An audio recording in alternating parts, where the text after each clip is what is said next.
What's up guys, Shawnthebro here, and in today's episode of the Super Smash Brothers and Platform Fighter tutorial series, we are going to be going over score in our standard or timed mode, as well as determining a winner at the end of a match. So we are going to pick our characters and come into the game, and I'm going to pick a stage where I can knock my opponents off of it. As the game loads up here, I am going to take one of my characters. We'll take green and yellow. And the green character, the character that's got the green text that says default above it, I'm going to damage the yellow character. And I'm going to send the yellow character off the map. And we are going to accredit the green character as having beaten or having defeated that opponent, so they are going to gain score in this mode. Then once the time runs out, we are going to say the winner is the character with the most score. So let's knock this character off the map. And technically he's standing on the little edge here. We can solve that issue.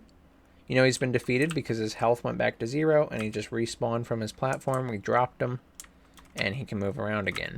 Now we have infinite respawns in this mode. Our characters can continue fighting after they've been defeated, but I'm going to wait for the timer to run out to 0, and we are going to display the winner over here in the output log. The timer has run out, and you can see that the winner is player 0. That's what the log says. Player 0 is our first index. That is the green character here, followed by index 2. Before we hop into today's episode, if you want to get caught up in the series, you can click on this link in the top right corner right here. You can check out how we've done everything in this game, from the different game modes, our character select and stage select, and all sorts of things like that. Alternatively, if you don't care about that and you just care about the timed mode scoring and determining the winner, then I recommend you check out this episode right here. This is where we created the standard mode and the timer, and so that'll be important to have as we are going to use those things in today's episode. But with all that out of the way, we can go ahead and get started on today's episode. This is a code and blueprint tutorial series. We're going to be doing all the work in the code today, so let's go ahead and open it up. And I want to start in my SSB template character.h. The first thing we need to do to determine score is figure out who is given credit for defeating an opponent. And in platform fighters, a lot of times this is given to the last person to deal a hit that knocked the player off the edge. This doesn't always mean that the hit itself knocked them off the edge. They may have hit them into another object and they bounced off that object and fell off, or they may have hit them and then as a result of that, the character or the player that's being hit is trying to get away from that and they jump off the edge. They may have been hit by an item afterward that took them out. There are a lot of options, but in our case, I want to give the last character or last player that attacked the character that was defeated the credit for defeating that character. So long story short, whoever hit the character that is defeated last gets the points for it. To set this up, we're going to need a reference or a pointer to the character that did that, and so we need a variable. I'm going to scroll down in my .h file to my variables, and I'm going to make a new one called last attacker. So as this says, this is the last character that damaged this character. And I'm specifying character here because, again, they could be hit by map hazards or other things in the stage, and it doesn't mean that we should set those things as the last attacker. However, we can still give credit to the last player that hit them if we choose to. Alternatively, you can give no one the point if they're eliminated by the map hazards or if they fall off on their own. That is also an option. So this is a U property that is edit anywhere, blueprint read write with a category of score, and it is an SSB template character pointer last attacker. So basically point to and keep track of the last character that attacked this character. Now we can go into the SSB template character.cpp, scroll down to the constructor where we set all of our default values and set it to null pointer. By default, there is no last attacker. When this character spawns, they have not been attacked by any character, so no one should get credit for it. We want to actually set this value to the appropriate character in the take damage function. So we can scroll down to take damage.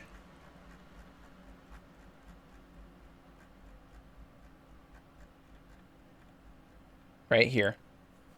Whether the character that's taking damage is blocking or not, I still want to give the last attacker to whoever is attacking this character. So even if we successfully block it, but we were hit by an opponent, I still want that opponent to be the last attacker. Because of this, I don't need to go inside the if statement where we check if we're not blocking.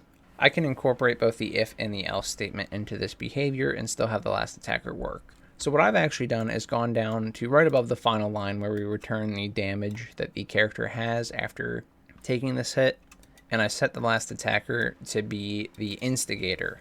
So if we scroll up to the take damage function, we pass some parameters into this function, such as the damage, the horizontal launch amount, the vertical launch amount, the instigator, the hit location, and should launch match the character direction. The instigator is what has dealt damage to this character. Remember, take damage is being called on the character that's taking damage. So the instigator is what is dealing damage to this character.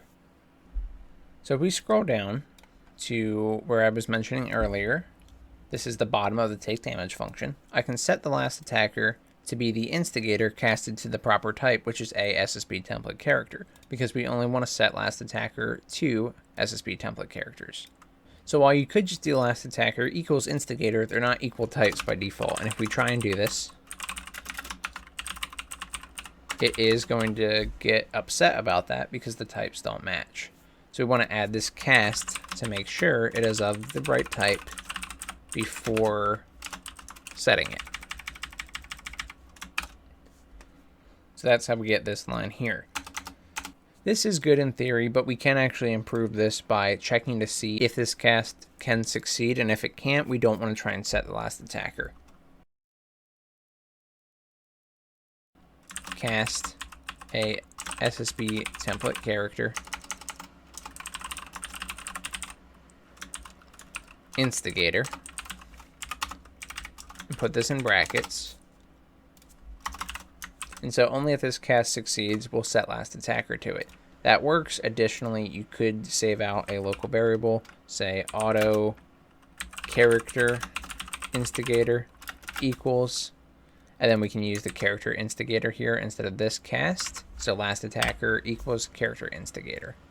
And if this if statement fails, we will skip this behavior and we won't set the last attacker. So the last attacker will remain whatever it was before this damage. It doesn't matter. We're not changing it. So now we have set the last attacker correctly. We've set it initially when the character spawns, and we've set it upon taking damage. The other place we need to set it is in respawn. Once we respawn, we want to reset this value. That way the previous last attacker is not stored, and then they are getting credit for kills that they don't deserve. So for example, if I attack my character on 1 life, they fall off the map, they get eliminated, and I get the credit for it. When they respawn, if they jump immediately off the map, I was still the last attacker, so I will get more credit for it. But we don't actually want that. We want it to be during the current life. And so I'm going to scroll down to my respawn function. You could do it in lose life as well, but when we respawn is when we reset our damage counter. And so after damage counter is reset, I want to set my last attacker back to null pointer. It's a new life, so there's no last attacker. The next thing we need is to track scores for every character. So we need to keep track of every score that every character in the game has. And we could track them on the characters themselves. However, if a player joins a game and then drops out, we would lose track of that score if we didn't store it elsewhere. So I find it best to store the scores on the game mode. And we can go to our SSB template game mode.h and scroll down to where we want to make this array. We're going to make an array of our scores. So I've made a new variable that is uProperty edit anywhere blueprint read write with the category of score again, just like our last attacker was. And we are going to make a T array of integers called player scores. Our scores are going to be just points awarded for defeating opponents. So integers will work. We don't need float values or decimal values. If you want to add them or use them for any reason, of course you can. But all mine are going to be whole numbers, so I can just use a T array of integers. And again, I've called that player scores. Now, if I come into the SSB template game mode.cpp and look in the constructor where we want to set our default values, I want to get player scores .setNum and set it to 4 because there's 4 players. Of course, this is hard coded, and so it's not really the perfect solution here. What we can do instead is put it below where we set num players. So even right here would be good. So num players equals 3. We have player scores dot set num. We can pass in num players and add 1 to it. The reason for this is because when you call set num on an array, this is the size of the array. So with num players of 0 technically still means 1 player. Num players of 1 is 2 players. Num players of 2 is 3 players, and num players of 3 is 4 players. However, set num, if you set it to 0, it's going to be an empty array. So we want to take our num players and add that 1 to it. And this will be the size of the array.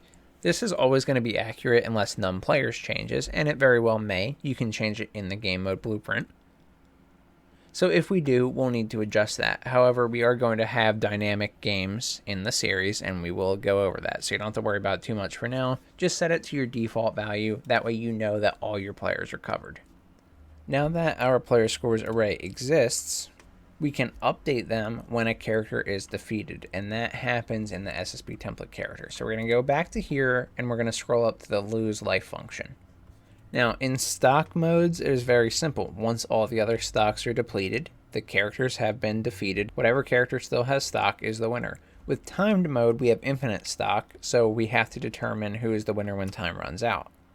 So inside of lose life, we were checking to make sure the character wasn't already dead or respawning. Then we were checking to see if we could get the game instance and get the match type, and if it was a standard match. If it was, all we were doing was setting the respawn time.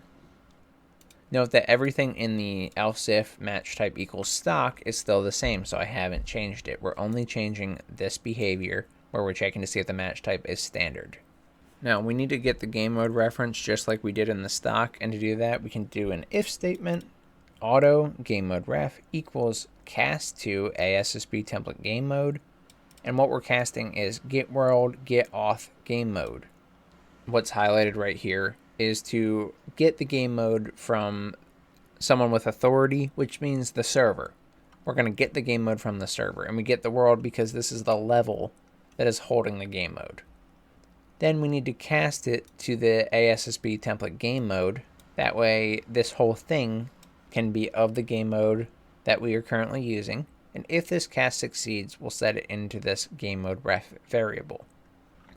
Then, since the game mode ref will be a valid value and it won't be null, we can go inside the if statement and do more logic in here.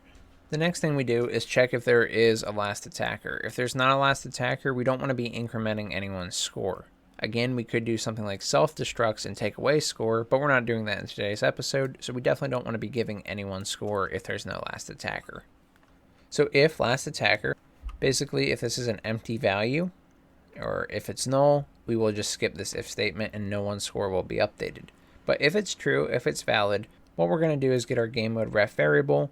We're going to arrow and get player scores. Player scores is that array we just made.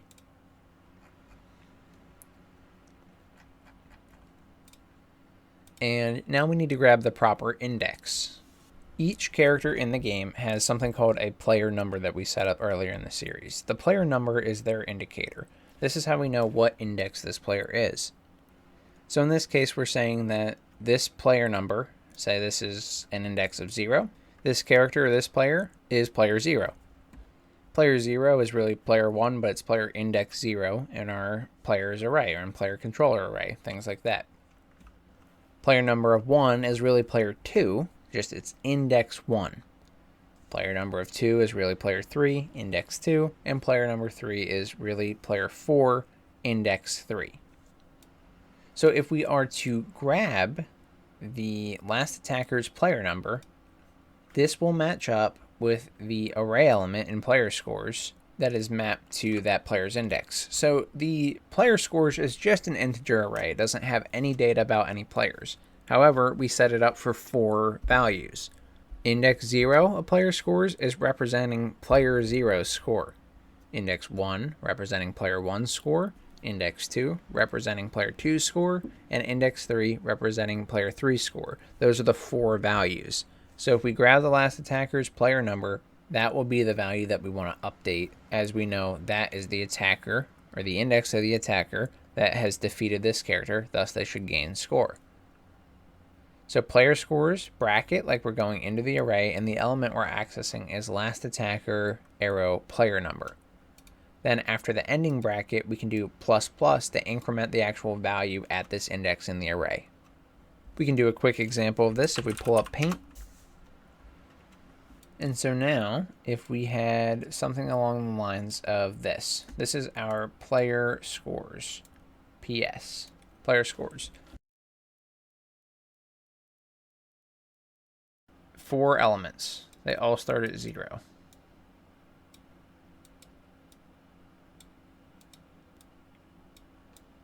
Now, this represents the first player, the second player, the third player, and the fourth player. If the first player defeats the third player, then we want to increment the first player's score. So this becomes a 1.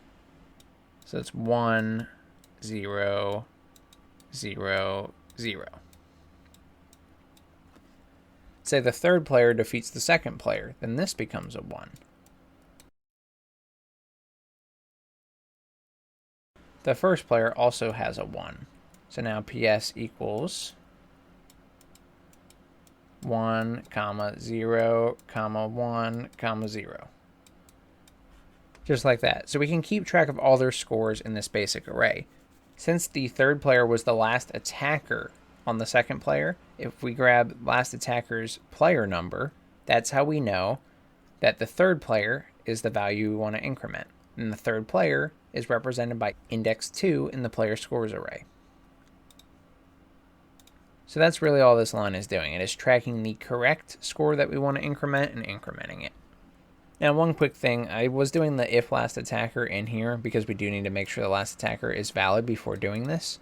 But really, we could skip the entire game mode cast if it's invalid. So we should check if the last attacker is valid before casting and getting the game mode reference. So I'm going to remove the if last attacker from here and put it like that. There we go. And now we can actually keep score when characters lose lives in the standard game mode. There's one more thing we need to do for this, and that is to go back into the SSB template game mode.h again, and we need to make a new function. This time I've called it determine winner. So this is going to determine who has the most points at the end of the standard match. Or really any match, but for now it's just the standard or the timed mode. So void determine winner in our SSB template game mode.h. I haven't made it a U function or anything because I'm just calling it from the code for now. So I don't need to be able to access it in the blueprint. Now I want to go fill out this function in the SSB template game mode.cpp. Now we want to go to where we want to make the determine winner function. I put mine right here above the tick function, and it's void ASB template game mode : determine winner. In this function, we need to know the score that was the highest, as well as the actual character or player that corresponds to. There's a lot of ways you could do this.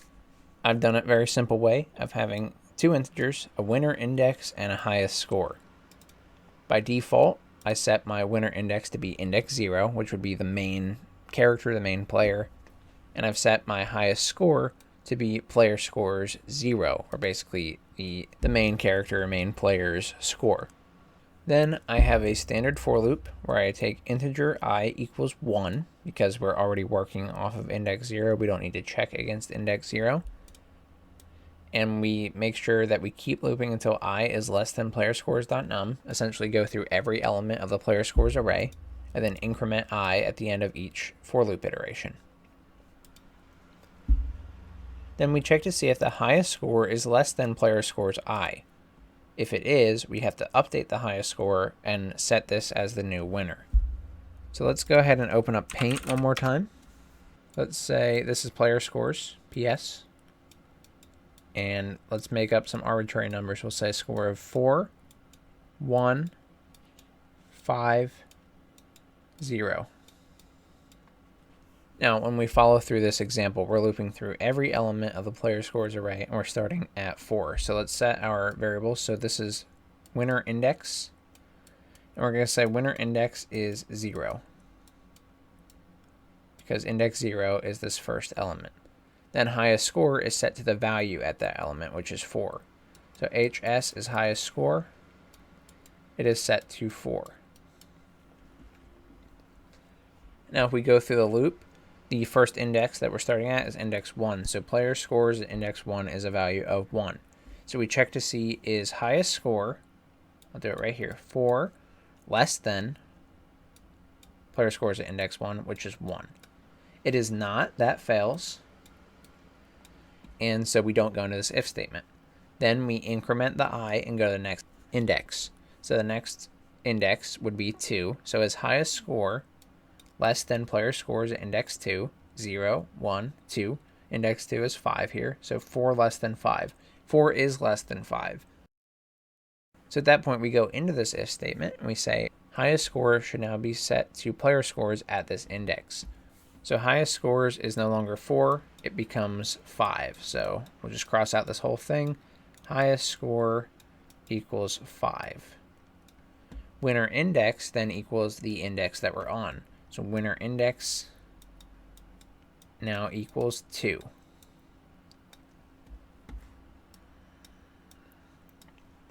Then we have one more element in the array, so we increment the index, and now I is 3, so 0, 1, 2, 3. Player scores 3 is 0.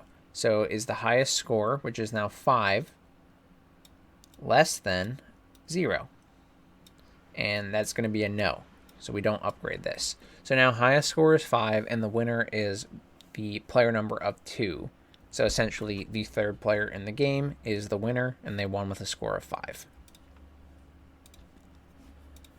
All I'm doing at this point is determining the winner and printing it out. We are going to have a lot more to do with this in the future, but I'm adding a UE log with log temp, comma, warning, comma, and then the text I want to print out. If you haven't used a UE log before, this is a good debugging technique to do things like make sure your logic is working as intended. So UE log is the macro. Log temp is where it's going to go. It's going to go to our output log when we play the game. That's what you saw at the start of this episode. Warning is for the color and the severity of the log. So this is going to print out as a yellow text in the log. And then we have this text macro, which is just going to convert this string to an appropriate type for us. So I put in the winner is player, and then I have %d at the end. %d in a string stands for decimal, and it means it will print out the value of a decimal in this string if you pass it one. Decimal works for integer. You can actually do %i as well. That will also work. I'm just used to %d. So the winner is player, and then %d means we can put a comma after the text macro, and then the variable we want to pass it, which is going to be winner index. So the winner is player 2 if we're using the example from above. We can even go further to say winner is player %d, comma, with a score of %d again, or you could even do %i if you want to test it out. And then you can add another comma because you have that % in there. And so we're going to pass it highest score. And that's how these logs work. They're very convenient. I'm going to launch the editor again and we'll test it and get our final results. Now the editor is back open, so I'm going to play my match as usual. We'll come in here.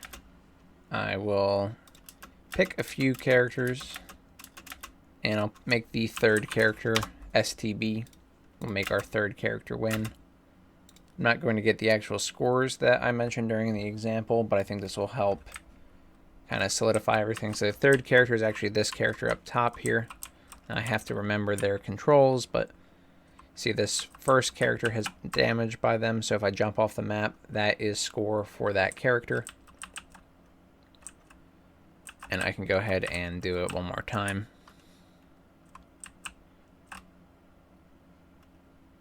So this is the third character. They're going to have an index of 2, and they're going to have a score of 2 in the output log. I'll catch up with you when this timer runs out, and we're ready to test. You can see the timer ran out, and you can see the winner is player 2 with the score of 2, just like we predicted. So anyway, guys, this is how you can track score in your Super Smash Brothers and Platform Fighter game, as well as determine the winner. If you enjoyed this episode and it helped you out, please subscribe. It does more for myself and the channel than anything else you can do. I just really appreciate it. I want to give a huge shout out to my YouTube membership and Patreon members and supporters, as well as our first Discord subscriber, Thank you guys so much for all the love and support. I really appreciate you, and you keep these series going, so I am so incredibly grateful. If you had any issues while following this tutorial or any of my tutorials, feel free to join the Discord community. I'd be happy to help you out with any of the issues that you're having, and it's completely free. Anyway, guys, that's all I got for you today, so thank you so much for watching. I'm Shawnthebro, and I'll see you in the next one. Goodbye, guys.